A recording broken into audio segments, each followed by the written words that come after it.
The race weekend in Montreal was perhaps the most difficult weekend for Ferrari in 2024. Charles Leclerc and Carlos Sainz were both eliminated in the second qualifying round on a day when nothing appeared to go right for the Scuderia. The two SF24 cars started from the 11th and 12th positions on the grid. Along with Ferrari's underlying performance concerns, the team wasn't even able to get one car over the finish line, resulting in some harsh words. Before we dive in, what are your thoughts on the race and Ferrari in particular?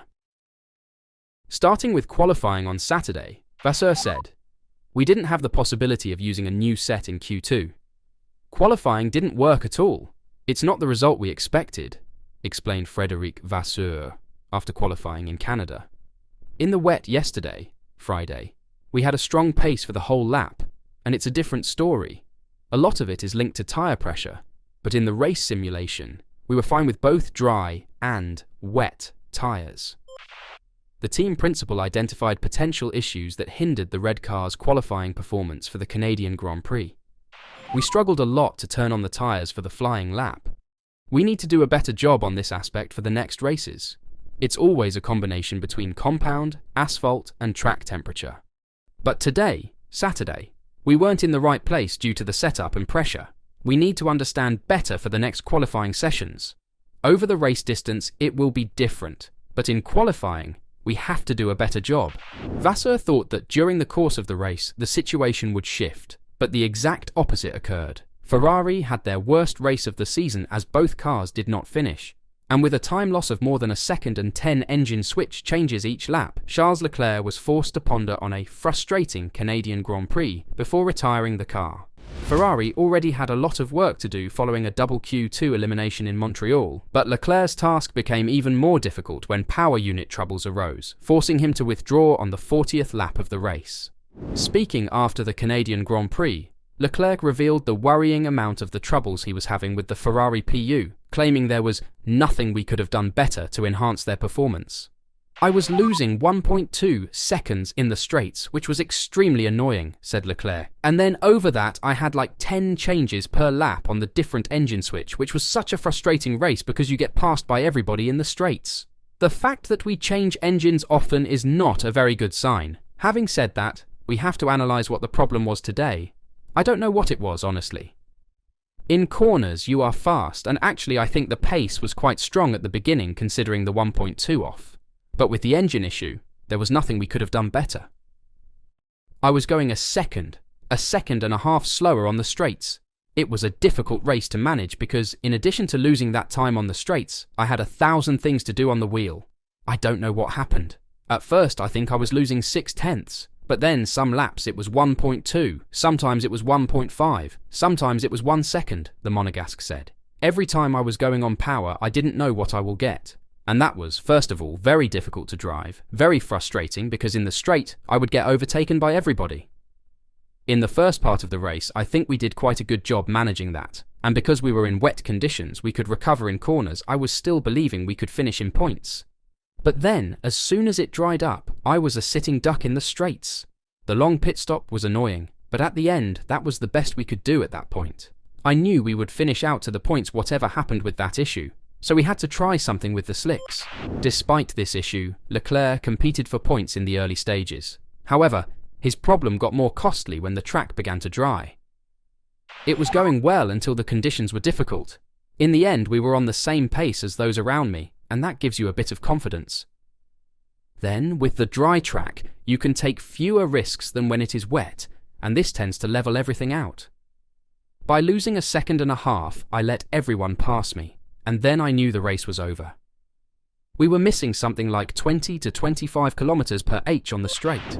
During the tyre change, Ferrari was able to intervene in Leclerc's car to resolve the issue. For a few laps, the Monegasque managed to maintain a fair pace, but the decision was quickly made to retire.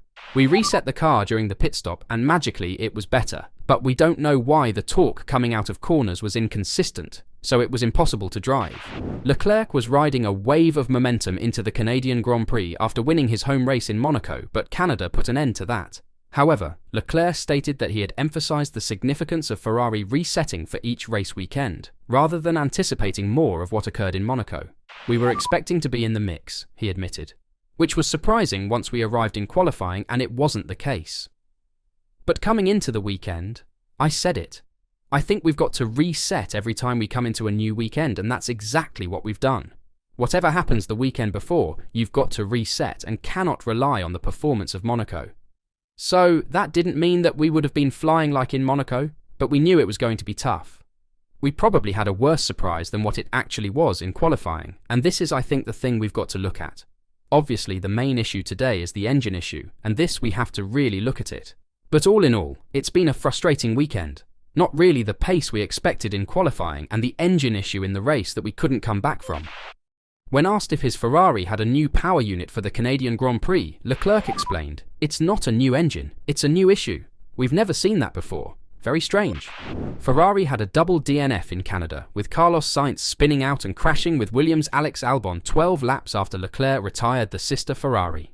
There was a lot of contact today, so I will need to see if there's any kind of damage in the car, and maybe that was limiting our pace, Sainz stated. But what is clear and what is sure is that at any point today we had pace and we were competitive, Sainz said jokingly. It's something that as a team we for sure need to analyse and try to understand because, yes, it's quite disappointing to come from our strongest weekend to go straight into our weakest. But, yeah, it's the Formula One of nowadays, and we will need to analyse what's going on in these performance swings to try and come back stronger. Sainz felt he had to take risks to make progress in the slick tyre period of the race, which he believed was likely to blame for his Turn 6 problems, as he felt the competitiveness shift significantly in his favour as the course began to dry. He believed Ferrari's troubles in Canada would be a one-off due to their inability to start the ground running by properly prepping the tyres in qualifying. It was one of those races where the pace never clicked. We had some damage in the car from a couple of contacts that we had during that crazy race, but there was never really enough pace today to make any overtakes.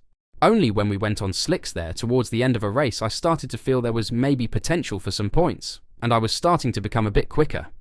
I was just trying to take some risks to overtake people in the DRS trains to try and be close in Sector 2, probably touched maybe the wet. I don't know. It's a very strange way that I lost it there in mid-corner and ended our race. It was a very weak, very disappointing weekend for the whole team because we never seemed to find a good pace. Asked where Ferrari were lacking and the impacts going forward, Sainz replied, "The reality is that we don't know yet. We haven't had time to analyse and take any conclusion. So we have a week now before Barcelona to fully understand." It all allows McLaren to cut Ferrari's lead for second place in the constructors' standings in half, making any dim aspirations Leclerc had of a driver's title campaign appear even more remote. No team leaves Montreal with more questions about lost performance than Ferrari, and the weekend stands out as a bizarrely awful aberration in a season of so much growth. The question is, if they will be back at the front in Barcelona. What do you think? Will they be back again, and is their criticism justified? Let me know your thoughts in the comments down below.